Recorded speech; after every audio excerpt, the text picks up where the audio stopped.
In a forgotten corner of Maine, where the Atlantic fog rolls in like a funeral shroud and time seems to rot on the trees, there once stood the Murphy homestead, a weather-beaten estate wrapped in ivy, silence, and suspicion. Locals still call it the house that weeps, not because of the wind through the cracked shutters, but because of what happened inside. Between 1871 and 1889, Margaret Murphy gave birth to 4 sons. All were healthy. All were bright. All were loved. And each one, every single one, died precisely on their 21st birthday. Samuel fell from the church bell tower on the night of his birthday, screaming that someone was calling his name from the graveyard. Isaac was found drowned in the family well, clutching a note that read, "I followed the knocking." Elias hung himself in the orchard, carving strange symbols into the bark hours before. And Thomas, well, Thomas's body was never found. But the blood trail led into the woods, and the woods never gave him back. Doctors called it hysteria. The clergy said it was sin. Neighbors whispered about Indian curses and old witchcraft. But Margaret, poor, sleepless Margaret, she never believed it was coincidence. Not after the 3rd boy. Not after the voices started coming through the floorboards. Not after she found the portrait in the attic, one she never remembered posing for, holding a child that wasn't hers. This is not just the tale of a grieving mother.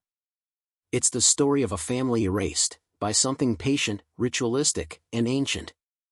Tonight, you'll hear everything the history books left out. The diary entries. The forbidden letters. The things the priest burned in the rectory furnace. And maybe, just maybe, you'll understand why no one walks past the Murphy estate after sunset. Because whatever took them might still be watching the clock. Stay with us. And don't look at the portrait too long. Subscribe and watch till the end, because the final twist is hidden in plain sight. Chapter 1, The Bell Tower. The first tragedy came cloaked in celebration. October 12, 1892. The Murphy household was alive with flickering lanterns, firewood smoke, and laughter.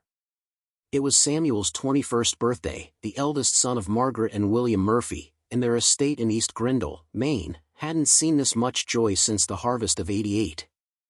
A band of neighbors gathered, toasting warm cider by the barn, while the church bell chimed gently in the wind. Everything was right. Or so it seemed. Samuel had always been the golden child, strong, kind, endlessly curious. He'd planned to leave for Boston by winter to study engineering, but promised his mother he'd stay through the autumn. That night, he danced with Clara Whitmore beneath the string lights, whispered jokes to his younger brothers, and kissed his mother on the cheek, thanking her for keeping him alive this long. It was the last thing he would ever say to her. Shortly after midnight, Samuel disappeared. At first, no one noticed. The guests were drunk and cheerful. Clara thought he'd gone for air. William, his father, had retired early, leaving Margaret to manage the last of the guests. It was Thomas, barely 11, who found the door to the bell tower ajar. The bell tower hadn't been used in years. It stood behind the chapel near the Murphy estate, leaning slightly, its rope frayed and useless. No one had reason to go there, especially not on a cold, moonless night. And yet, the rope had been pulled. The bell rang once. A deep, metallic moan that echoed through the village like a warning. When they found Samuel's body, he was sprawled at the foot of the tower. Neck broken. Eyes wide. Fingernails torn and bloodied from clawing at the stone steps. No one saw him fall. But someone, or something, had to ring that bell. At first, the death was ruled accidental. The sheriff claimed Samuel had gone exploring, perhaps drunk, and lost his footing. But Margaret refused to believe it. Her son had never touched alcohol. His boots were dry. And strangest of all, there were scratches inside the tower walls, symbols, some carved freshly into the wood. Circles. Crosses. A crude drawing of a bell, with flames beneath it. Samuel's journal was recovered from his room 3 days later. In it, Margaret found an entry written just hours before his death. "There's a voice in the yard again. Keeps calling my name. low and slow, like someone buried under leaves. It started last week, after the bird died at the window. I think it's trying to tell me something. I don't know why, but I think I need to climb the tower. Margaret burned the journal that same night. But she never burned what she found beneath his bed, a sketchbook filled with drawings she didn't recognize, none of which looked like her son's work.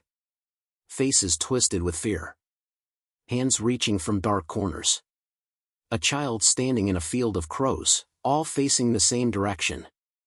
And a woman, always the same, wearing her dress, her brooch, her face, but eyes completely black. No one else in the family spoke of it again. At Samuel's funeral, Clara placed a single black ribbon on his casket and swore she'd never marry. Margaret wore gloves every day after that, not for fashion, but to cover the bruises that appeared overnight. Long, thin, finger-like marks on her wrists and forearms that had no earthly explanation. Neighbors whispered. Some avoided the family altogether. Others said the Murphys were cursed ever since William's grandfather was accused of sorcery during the old mill fires in 1813. That story had always been dismissed as superstition, but now there was silence. And fear. A week after the funeral, the church bell rang again. Just once. At the same hour. But when the villagers arrived, the rope had been severed. No one had touched it. The tower door was locked from the inside. And the symbols on the walls? They had multiplied. After the second toll of the bell, Margaret began sleeping with a candle at her bedside. She said the light helped her keep the house still. William scoffed at that, a former man of faith turned man of bourbon, and dismissed it as hysteria. He rarely came downstairs anymore. Grief had made him brittle, silent, and angry in ways his wife could no longer soothe. But it wasn't just grief that gnawed at Margaret. It was the feeling. The feeling that someone, or something, had entered their home after Samuel died. Not in a physical sense. Nothing was ever moved. No doors were left open. But the air had changed. The stillness in the parlor was too deep. The ticking of the grandfather clock echoed like a heartbeat. And at night, when she passed the mirror at the foot of the stairs, she swore it reflected 5 people, not 4. One night, she tested it. She waited until the boys were asleep. She crept downstairs in her nightgown, clutching a Bible in one hand and a kerosene lantern in the other.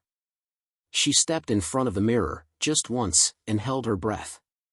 For a split second, the woman reflected back at her was smiling. But Margaret wasn't. She covered the mirror with a sheet and never uncovered it again. A few weeks later, strange things began happening in the room that had once belonged to Samuel. The window would unbolt itself. The curtains would twist as if caught in a wind that didn't exist. And the smell, damp earth, like overturned soil, would rise from the floorboards. Margaret tried to convince William to bless the house. He laughed in her face. So she did it herself. She borrowed holy water from Father Grayson, who didn't ask why, and sprinkled it in each corner of the room. She recited psalms in a broken voice. She burned sage and prayed with her hands trembling. That night, the house held its breath. And then the nightmares began. Each family member experienced them differently, but all shared one element, a voice calling from below. Always soft, never angry.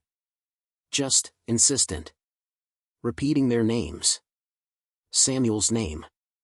Sometimes even Margaret's. Thomas, the youngest, began sleepwalking. Elias spoke of someone scratching behind the cellar wall. And Isaac, quiet, thoughtful Isaac, stopped talking altogether. When Margaret asked what was wrong, he simply looked at her and whispered, "She said not to tell you." "Not yet." "She?" Isaac just smiled. Margaret found drawings under his mattress a week later. Not his usual ships and stars, but something far worse, a woman, featureless, standing behind their barn. A black shape hunched over the well. And one final image, the bell tower, split in half, bleeding. Chapter 2, The Well. Isaac died in silence. No bell. No scream. No warning. It was spring, 1894, nearly 2 years after Samuel's fall. The Murphy estate had settled into a dull, oppressive rhythm. William rarely left his study. Margaret wore black every day, not out of mourning, but because color felt like a lie. The younger boys kept to themselves. But Isaac, he had changed most of all. Once the most sensitive and poetic of the children, Isaac had grown withdrawn. He no longer played the violin. He no longer whittled boats. He simply stared, often at the well behind the barn, sometimes for hours. That well had been there since Margaret's grandfather built the house. It was older than any other structure on the land. Covered in moss. Stacked with uneven stone. The bucket mechanism had rusted over, and no one had drawn water from it in decades. But lately, the water level had risen unnaturally. Margaret noticed it after a rainless week. The well was nearly full, and the surface rippled even when there was no wind. Isaac claimed he heard knocking coming from the bottom. At first, Margaret assumed he was speaking in metaphor, a child's way of processing trauma. But then Elias said he heard it too. A slow, rhythmic tapping. Always 3 knocks. Sometimes 4. Margaret leaned over the well herself one evening, clutching a lantern. She heard nothing. But she didn't like the way the light bent downward, as if the darkness inside the well were somehow resisting illumination. 2 nights before Isaac's 21st birthday, he stopped eating. Refused to speak. On the morning of his birthday, he wrote a single sentence on the kitchen chalkboard before vanishing. She says the answers are where the knocking ends. Margaret searched the house frantically. The attic. The cellar. The woods. She screamed until her throat tore. William was useless, sitting in his chair like a man carved from wax. It was Elias who found Isaac. He was floating face up in the well. Eyes open. Skin pale blue.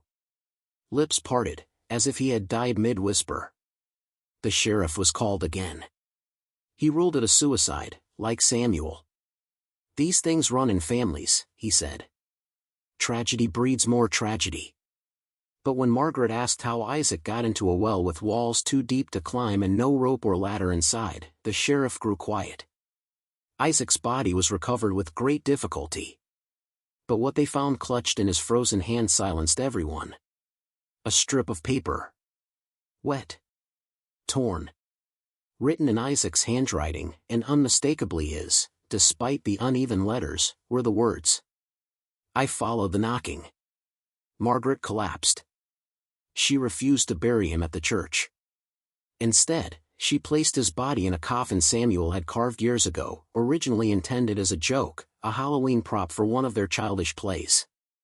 Now it held Isaac, lowered into a patch of earth beneath the crabapple tree he once climbed as a boy. That night, the knocking began again. Only this time, it wasn't coming from the well. It was coming from the walls. Margaret could hear it behind the headboard in her bedroom. Elias heard it from inside the kitchen pantry. Thomas refused to sleep alone. She's walking now, he told his mother. She's not just watching anymore. Margaret demanded William tear out the walls and floors, anything to find the source. He refused. He said his family was losing their minds, and maybe it was better to let madness finish what grief had started. Margaret didn't argue. She just waited until he passed out drunk, then took a hammer to the parlor wall herself. She found nothing but dust and old wood. But she did uncover something else, behind the plaster, tucked between 2 beams, an old envelope. Sealed in wax. Faded. Addressed to no one. Inside was a photograph, sepia-toned, too old to be hers, of a woman standing beside the well. Her face obscured by shadow. Her hand resting on a boy's shoulder. On the back of the photo, someone had scrawled in delicate ink. To those who listen, she answers. To those who follow, she consumes. Margaret dropped the photo into the fire. The flames turned blue. She told no one. Margaret didn't sleep for the next 3 nights. She sat in Isaac's room, rocking in the chair he used to read in, clutching the half-burned photo she had lied about destroying. She stared at it in the dim candlelight, wondering who the woman was.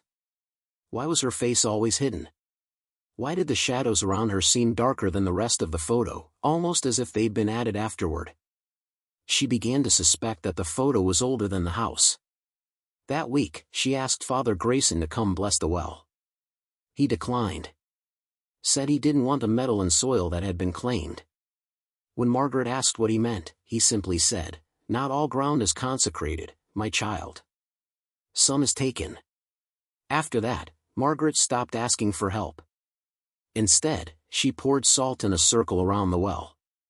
She covered it with old planks and a lock. But the wood never stayed. By morning, the boards were always shifted slightly, or the lock undone. Once, she even found the salt ring scattered, as if something had crawled out. The animals began acting strange. Crows congregated in the orchard without moving. Their dog, Benji, refused to go near the barn. And one morning, Elias found a raccoon nailed to the side of the house, cleanly, surgically, as if it had been placed there for display. Thomas cried for hours. But what frightened Margaret most was what she began finding in Isaac's room: muddy footprints, always barefoot, always leading to the bed, and never away from it. She began to dream of water. Not drowning, but sinking slowly, pulled by invisible hands. In the dream, the well was endless. And at the bottom, a woman waited. She had Margaret's voice in Isaac's eyes. She always said the same thing. "One more." Then the door opens. By now, Margaret had stopped talking to William.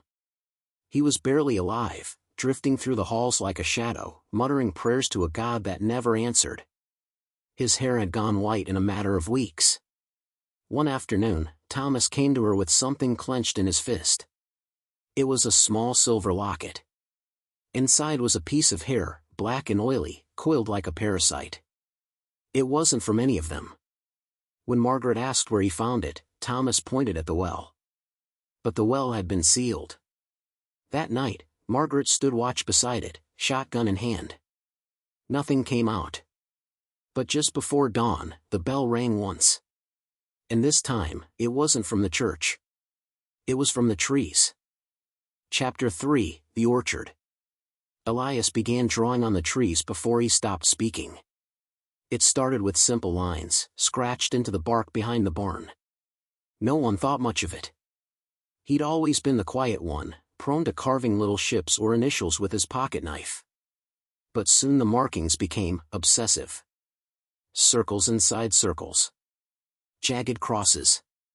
A shape that resembled an open mouth, devouring something smaller. Each day, new symbols appeared. And Elias never used the same tree twice. He never used the knife either. Margaret found his fingernails caked with blood. When she tried to speak to him, he only blinked. He ate little. Slept less. Spent his nights outside in the orchard, barefoot, even when frost glazed the grass. William claimed it was adolescence turned strange by grief. Margaret knew better. She had heard Elias whispering, not to himself, but to the air, as if answering someone who couldn't be seen. At first, she believed it might be Isaac's voice. But one night, when she crept toward the orchard in silence, she heard the reply. It was not her son's voice. It was a woman's. Low. Breathless. Coaxing. Deeper this time, Elias. Through the bark. Until it bleeds. Margaret screamed his name, and the orchard fell silent. When Elias turned to face her, his eyes were rimmed in black. His fingers dripped red. And carved into the bark behind him was a shape she had only seen once before, in the burned photo she kept hidden beneath the floorboards. A door. A door with 7 vertical lines drawn across it, as if waiting to be unlocked. Elias smiled. And that was when Margaret understood something horrifying. He wasn't drawing because he wanted to. He was drawing because something was keeping count. The next morning, she boarded up the windows. Nailed shut every door but the front. Told the children to stay inside. She boiled water, burned sage, and buried every knife and sharp object beneath the floorboards. But it was no use. On the night of Elias's 21st birthday, he vanished. Thomas found his shoes neatly placed by the back door. A single note on the table, scrawled in dirt. "I want to see her face." Margaret ran to the orchard. The sky was black. The trees swayed without wind. In the center of the grove, just beneath the old crabapple tree, Elias's body hung from a thick, twisted branch, the same branch that had once held a swing when he was 7. His hands were open, palms facing outward, and his fingernails had been torn clean off. The bark behind him was covered. Not just scratched, but carved deep, like open wounds. Symbols layered on symbols. Margaret swore the trunk was pulsing. Breathing. And the door, the one with the 7 lines, now had 3 of them scratched out. 3 sons gone. 3 marks removed. And something was getting closer. Margaret screamed until her lungs gave out. William had to cut the rope. They buried Elias before sunrise. The next day, every tree in the orchard bore a mark identical to the one on Elias's tree. Even the ones no one had touched. Even the ones they had chopped down years ago. The wood refused to burn. At church, no one looked Margaret in the eye. People whispered that Elias had been possessed.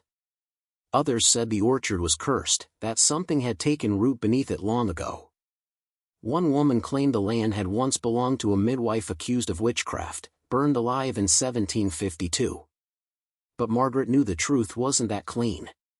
The house was not haunted. It was inhabited by something that could wait, whisper, and worm its way into the hearts of boys who once prayed at her bedside.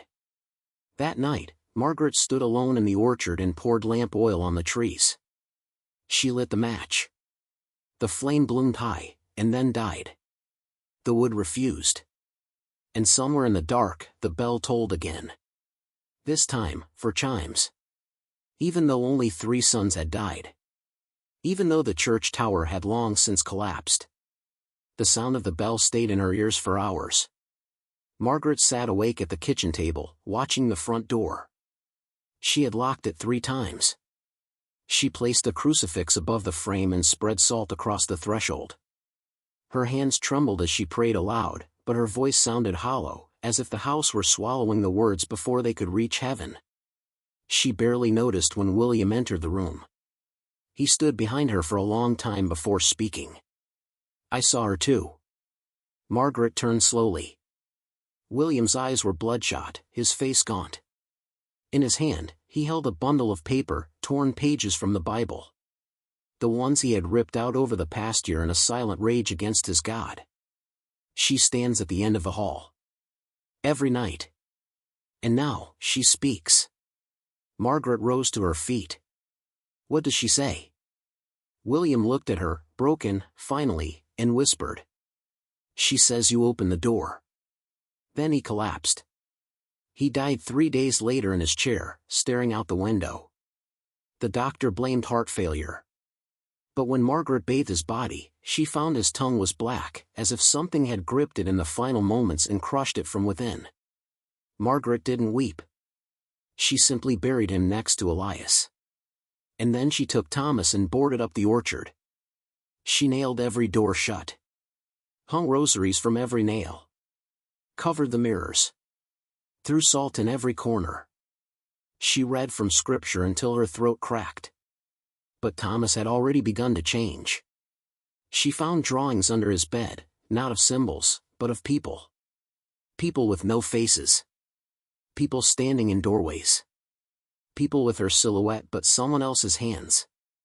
And one drawing she couldn't explain, her standing at the edge of the orchard, surrounded by trees, and all her sons staring back at her, eyes hollow, mouths open.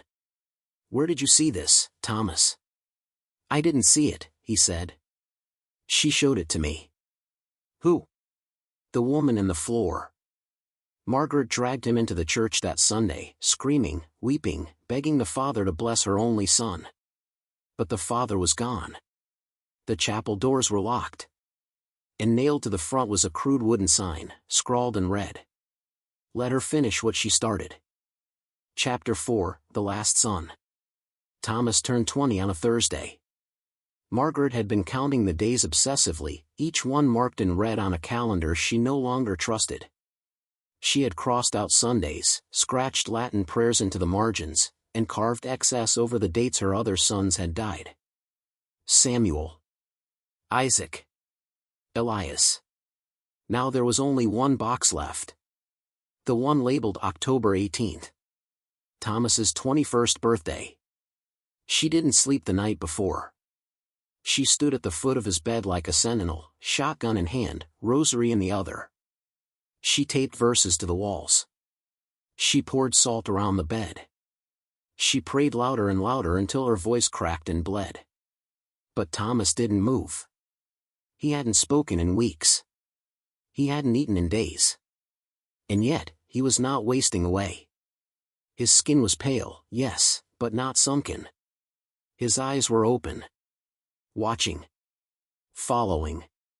As if someone else was looking out from inside him.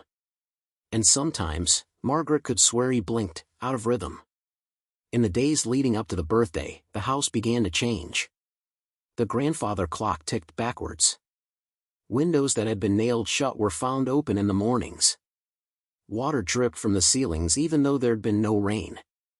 And beneath the floorboards, footsteps, slow, measured, circling the house from below. She tried to take Thomas and flee. Packed what little she could into a wooden crate. Carried him to the car herself. Hitched the old horse, slapped the reins. The wheels never turned. When she stepped down to check, she found every spoke warped and blackened, as if burned from within. She screamed into the trees. Cursed God. Cursed the earth. Cursed the day she first opened the attic door and found that portrait, the one she had buried and dug up 3 times since. It now hung, without explanation, above the fireplace. No matter how many times she removed it, it returned. In the portrait, she stood beside a child that wasn't hers. And each time she looked, the child had aged. On the night before his birthday, Thomas sat upright in bed and said clearly, for the first time in a month, "She's ready." Margaret fell to her knees. "You are not going to die. Do you hear me? I won't let her take you." Thomas smiled. But it wasn't his smile. "She doesn't want me." He reached under his pillow and pulled out a piece of cloth, old, yellowed, stiff with dried something. When he unfolded it, she saw a face stitched into the fabric. A crude, childlike rendering of her own, but the eyes were missing. "She wants the one who opened the door." Margaret dragged Thomas to the cellar and locked him in. She didn't want to. But she had no choice. She bolted the door. Pushed a heavy armoire in front of it. Nailed a crucifix to the wood. She spent the entire night awake, whispering through the cracks that it would be okay. That she'd fix it. That maybe, if she sacrificed herself, Thomas would live. At midnight, the knocking began. Not from inside the cellar, but from the walls. All of them. Simultaneously. Thomas screamed once. Then silence. Margaret tore open the door. The cellar was empty. Just a trail of salt running along the floor, in the shape of a door, drawn precisely like the one Elias had carved into the orchard trees. The 7th mark was gone. At dawn, Margaret ran barefoot through the orchard, shrieking his name. And there, at the edge of the woods, she found a single shoe. A trail of blood. A folded note inside a glass jar. The house is what it wanted. There was no body. There was no scream. There was only the wind and the sound of crows, too many, circling above her like a black storm. She collapsed beside the old well, clutching the note. And from deep below the earth, she swore she heard a voice. All 7 lines are gone. But she had only 4 sons. She never counted herself. Margaret wandered the orchard until her feet bled. The shoe. The blood. The jar. They were all real. But everything else blurred, the crows overhead, the way the wind bent the grass in perfect spirals, how the sun refused to rise fully that morning, as if even light no longer wished to touch the Murphy land. She buried the note in the spot where she'd once planted lilies. Then she walked back to the house barefoot, trailing Red across the steps. Inside, it was quiet. Unnaturally so. The clocks had stopped. All of them. Every single one, frozen at 12 o'clock. The exact moment Thomas had disappeared. There was a smell now, not rot, not mold, but something metallic. It seemed to move through the house, room to room, like it was searching. She sealed the bedroom. She lit every candle.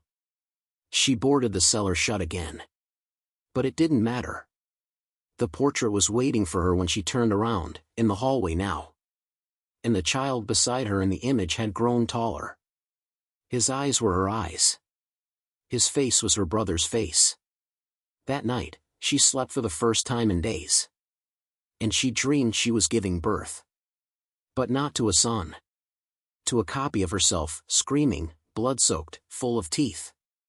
She woke up with dirt under her nails and mud on her sheets. And when she pulled back the curtain, there was a new mark carved into the tree outside. 8 lines. Even though she had only ever seen 7. She tore the portrait from the wall and hacked it to pieces with the fireplace poker. It screamed. Not audibly, but in her mind. A high, glassy shriek that made her vision split and her mouth fill with the taste of ash. She fell to her knees, gagging, as the air around her thickened like oil.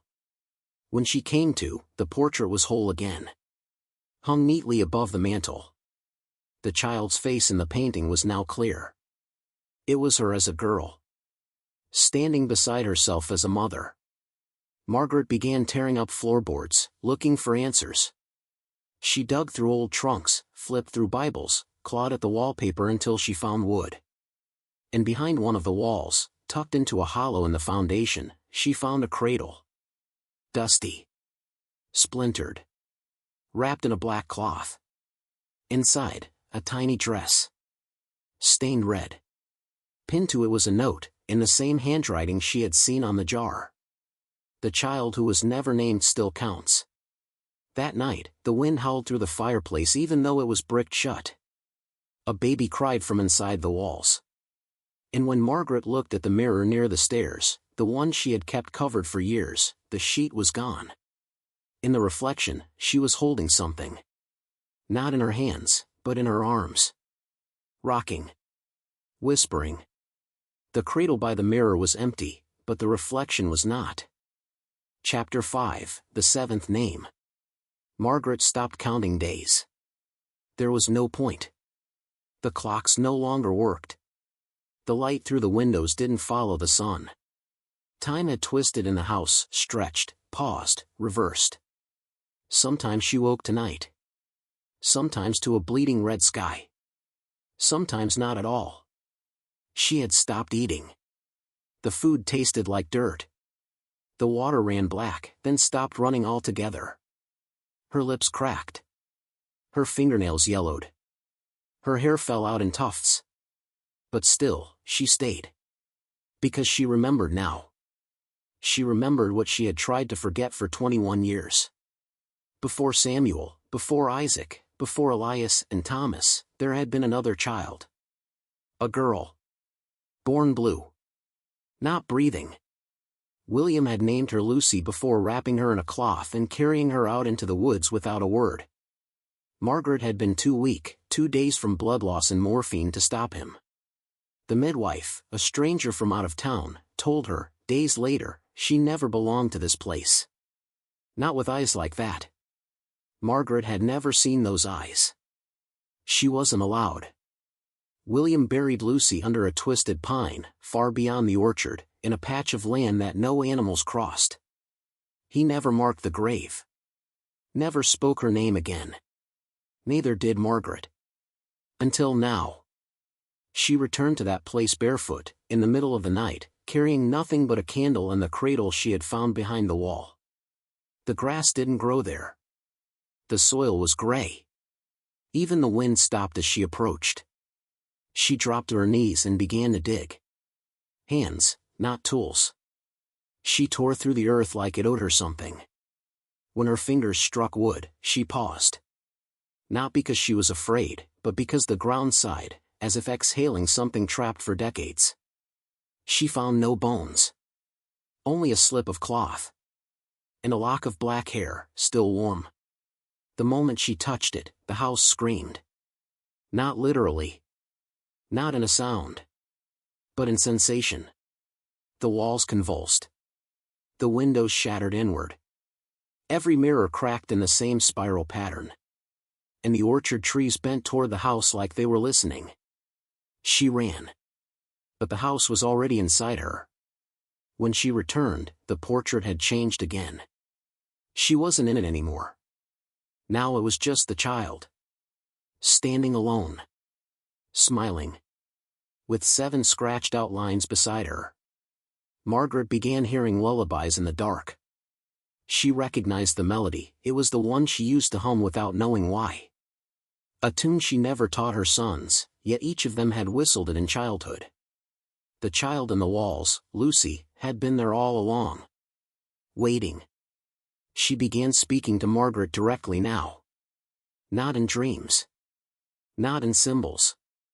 In words. You gave them everything. But not me. You buried them properly. But not me. You let them say your name. I never had one. Margaret tried to repent. She lit candles. She wrote Lucy's name on the walls. She held the cradle and sang until her throat bled. But it wasn't enough. You left me cold, the voice said. So now the house is mine. The next morning, Margaret woke to find the orchard gone. Not burned. Not dead. Gone. Where there had been trees, there was now a structure, black wood, no windows, a single crooked doorway. She approached it in a trance. Inside, the walls were covered in the same symbols Elias had carved. And at the center, the well. No longer dry. No longer sealed. Rippling gently, like it was breathing. She knelt beside it. Whispered Lucy's name. Sang her lullaby. And from the blackness below, a voice responded. Jump, and they'll all come back. She almost did. But before her toes crossed the edge, she looked down and saw all 4 sons standing below the surface. Their faces pale. Eyes open. Hands reaching. Smiling. But it wasn't a smile of love. It was hunger. Margaret ran. Back through the empty field. Through the warped door of the house.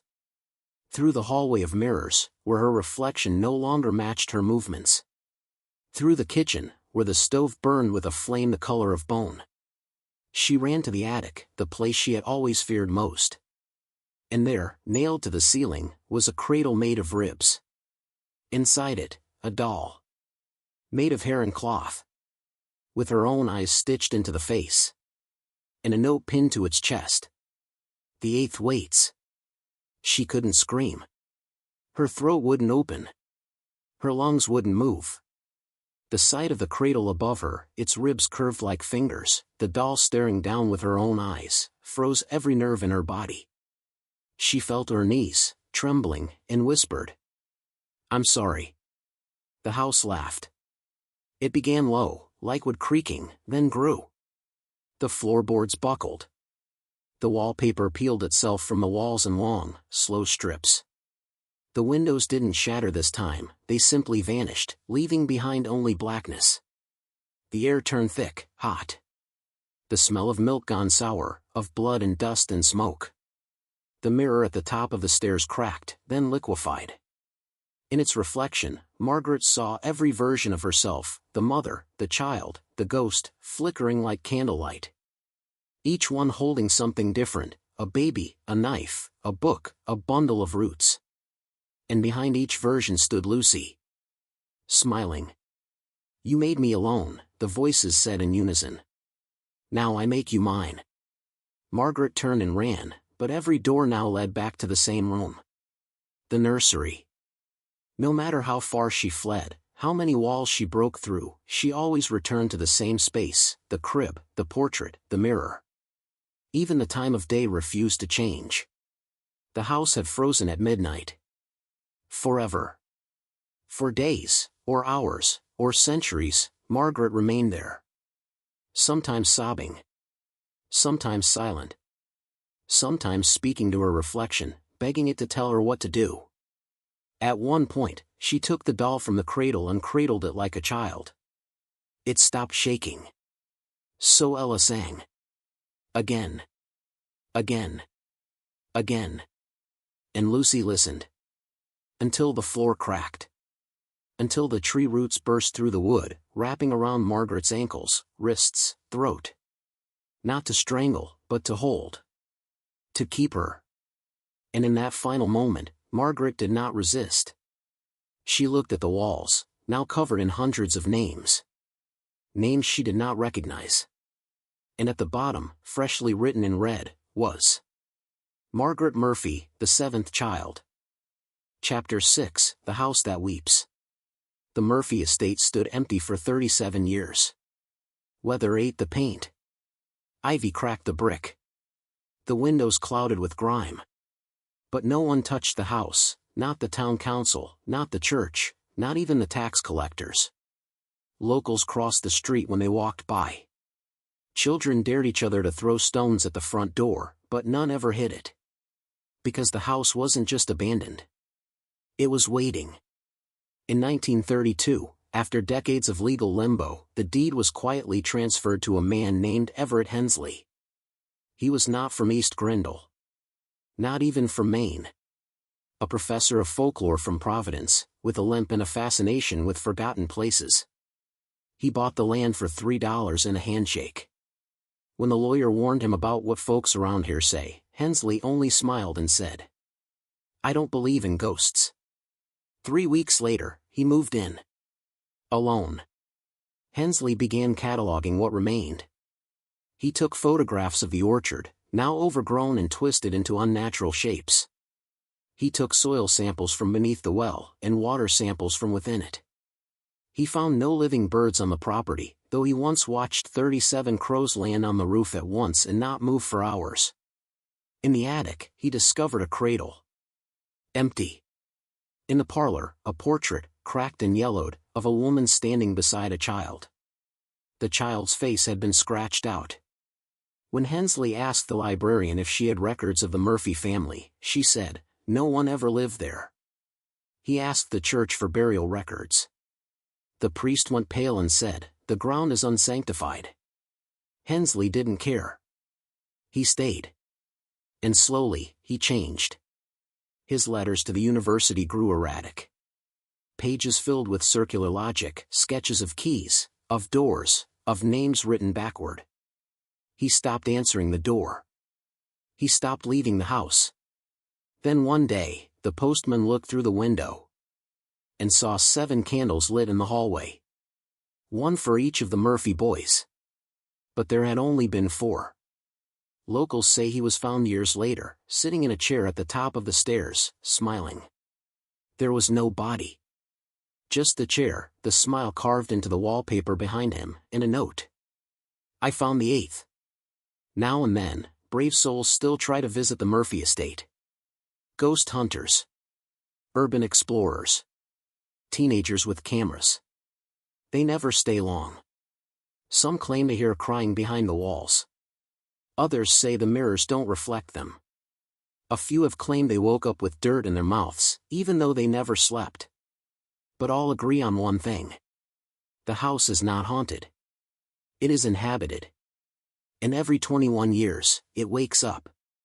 Hensley kept a journal. The pages, now archived in a locked drawer at the East Grindle Historical Society, are never shown to the public. Not because of their content, but because of what happens after people read them. 3 interns resigned after transcribing just 10 pages. One died by suicide 2 weeks later. The journal begins innocently enough: soil tests, weather records, sketches of the well. But around page 43, the writing changes. It becomes sharper, angled, written in a language no one recognizes, even when compared to ancient dialects. There are drawings, too. Faces without mouths. Doors made of bone. A child's handprint, real, pressed in blood, on page 70. And in one entry, written in perfectly straight lines despite the tremor in the ink, Hensley writes, "There is no ghost. There is only grief that learned to wear a body. There is no curse. Only memory that wants to be fed. The house is not alive. It is awake." By the third winter, neighbors stopped seeing smoke from the chimney. No deliveries. No footprints in snow. The front porch sagged.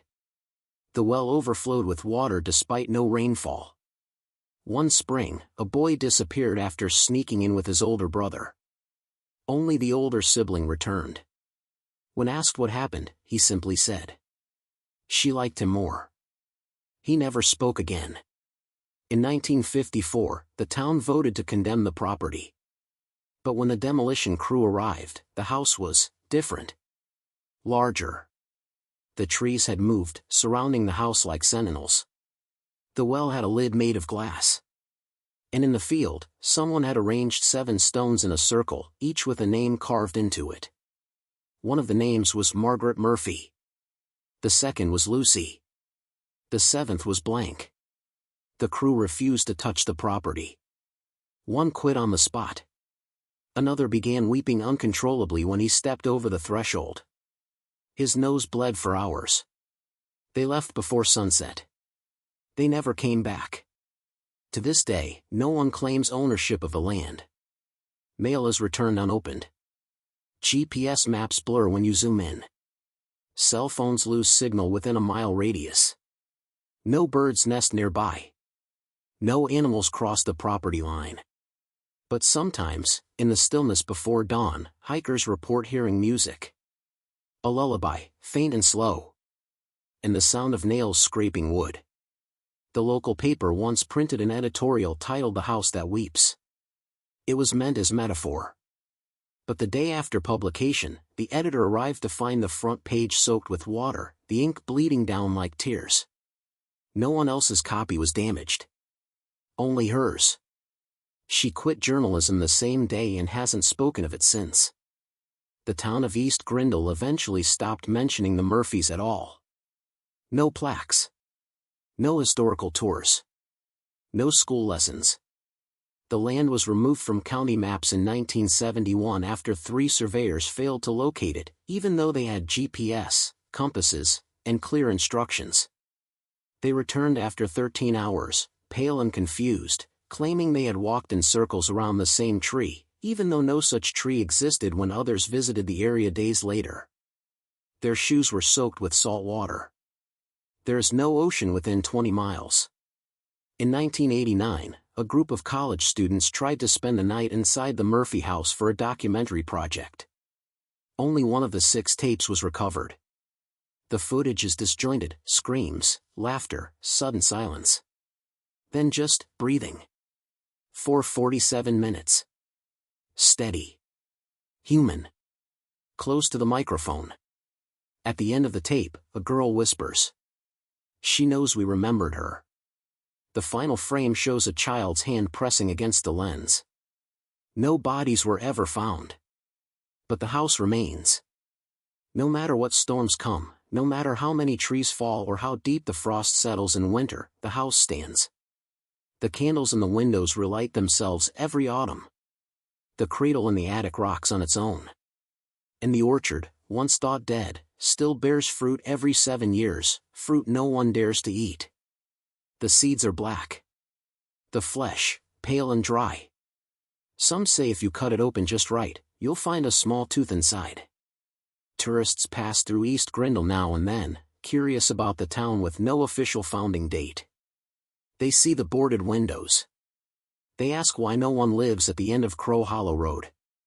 Some even ask directions to the Weeping House. The locals pretend not to hear. But the children? They know. They draw 7 lines in the dirt. They whisper the lullaby. And sometimes, when the moon is low and the fog sinks too deep, one of them will vanish for an hour, just long enough to come back changed. Eyes too quiet. Feet too clean. And always humming. The Murphy name is no longer spoken aloud. But it is still written, on the walls, beneath the floorboards, carved into tree trunks, etched into the windows. 7 names. 1 forgotten. And 1 waiting to be remembered. Because the house is not just haunted. It is a wound. And some wounds prefer to stay open. Chapter 7, The Archivist. The Murphy estate was officially demolished in 1996. Or so the records say. In truth, no wreckage was ever documented. No photographs taken. No rubble removed. The demolition company lost contact with its on-site crew for 17 hours.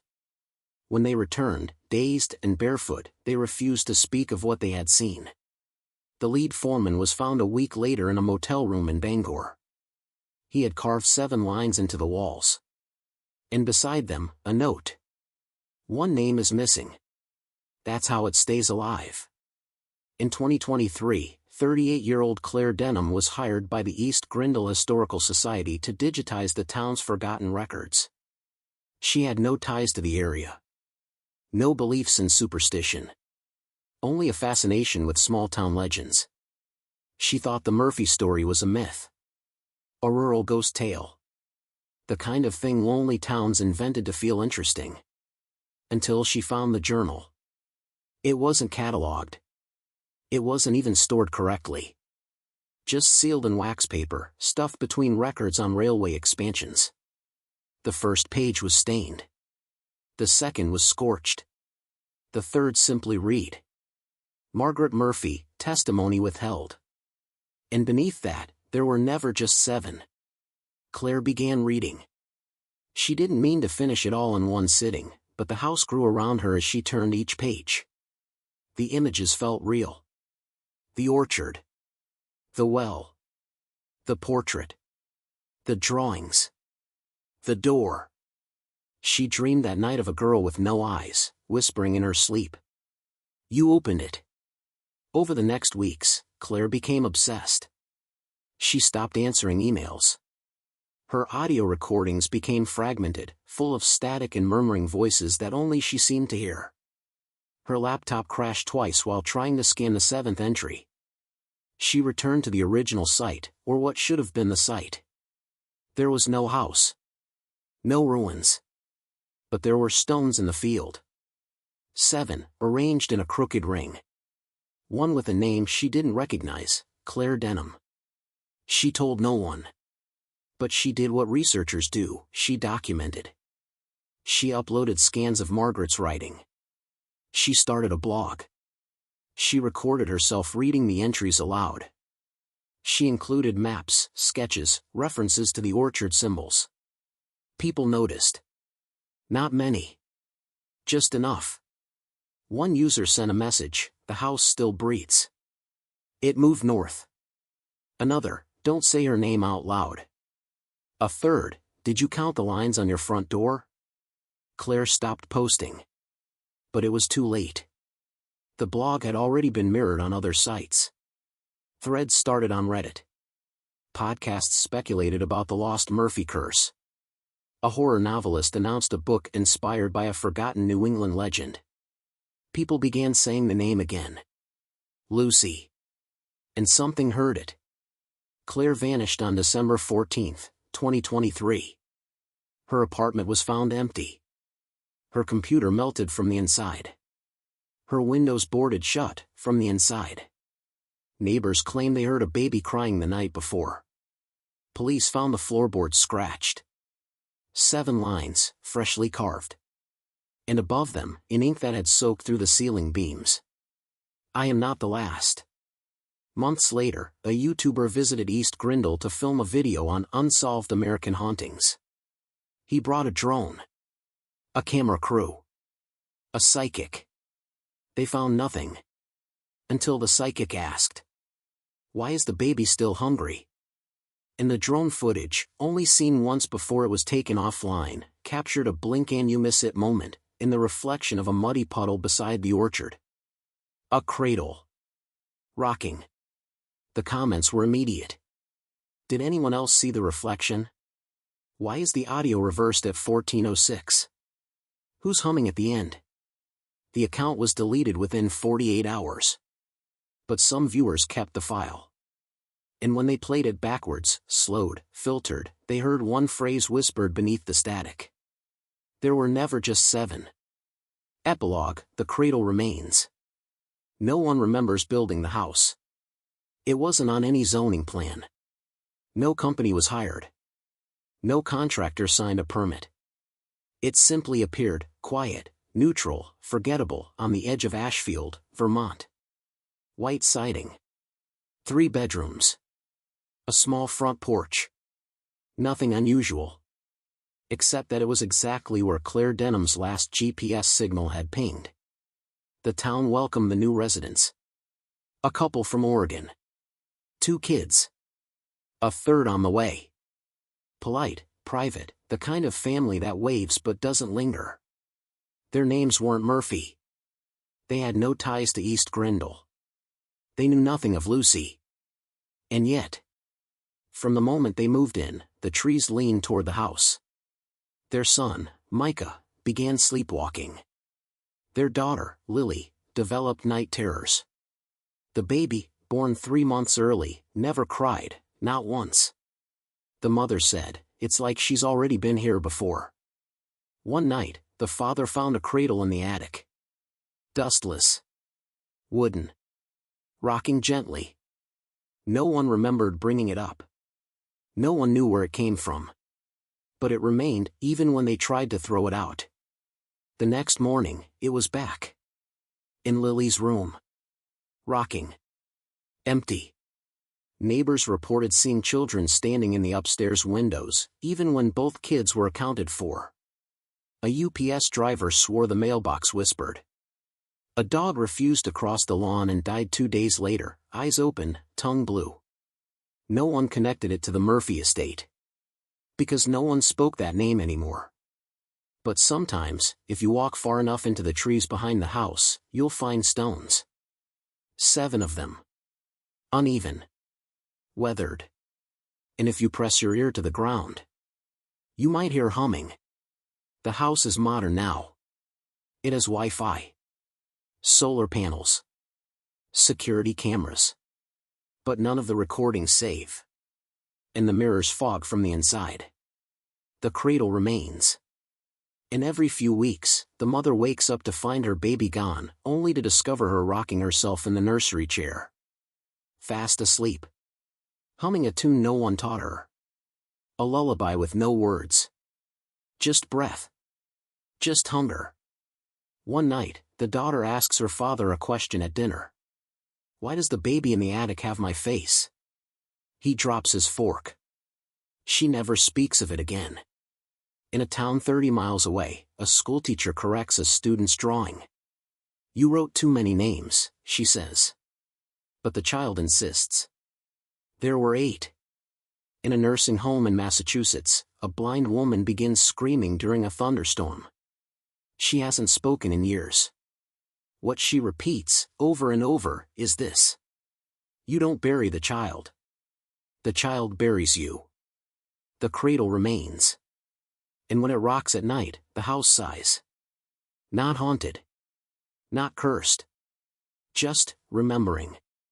Because some houses are not built. They are born. And some names, once spoken, become doors. The baby grows quickly. Too quickly. At 6 months, she begins standing on her own. At 7, she points to corners of the house and says things like "He's back now" or "That's where the wet boy lives." At 8 months, she hums the lullaby in her sleep, no perfect. The parents blame imagination. Fatigue. Overactive nerves. But they start sleeping in shifts. The lights flicker in rhythm, exactly at 3:21 a.m., every night. The mother checks the camera footage, and there's always one corrupted file. Labeled only with a time code. No date. No origin. The clip is 4 seconds long. Just a rocking cradle. Just breath. When spring arrives, the flowers don't bloom. The trees drop bark like skin. Crows return, 7, always 7, circling the chimney before dawn. One neighbor leaves fresh milk at the porch, unprompted. Another prays facing the house from across the street.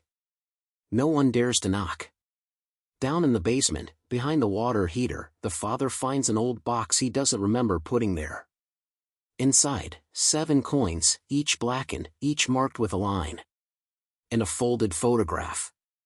A woman, expressionless, standing in a dead orchard. Beside her, a child with his daughter's face. She's holding a doll. The same doll he buried in the trash weeks ago. He doesn't speak of it. He just puts the box back. The next morning, it's in their bed. In June, their oldest child disappears for 3 hours. When he comes back, he says only one thing. Her name isn't Lucy anymore. He never elaborates. He no longer eats apples. By July, the baby has stopped blinking. By August, she has no reflection. They call doctors. Priests. Psychics. None stay longer than an hour. One leaves with blood running from his nose, repeating the word cradle again and again. On the first frost of October, the mother wakes to find the nursery empty. The cradle is gone. The photos on the walls have changed. In place of family portraits, there are drawings, childlike, of a house, a door, a woman crying blood, and a tree made of hands. In the final drawing, the baby is gone. The house is smiling. And someone has written, in crayon, across the wall. The 8th is born. The 9th remembers. Now, when strangers pass through town and ask about the house at the end of the road, locals don't respond. They just glance toward the trees. Listen for the hum. And pray the door never opens again. Si legaste hasta aquí, es porque algo en ti ascencio el llamado. Suscribit si quieres conocer más historias que nadie se atreve a contar. Y cuidado al comentar. Dicen que pronunciar ciertos nombres mantienen la puerta abierta. Nos vemos en la próxima historia, SIES que todavía estás del lado correcto.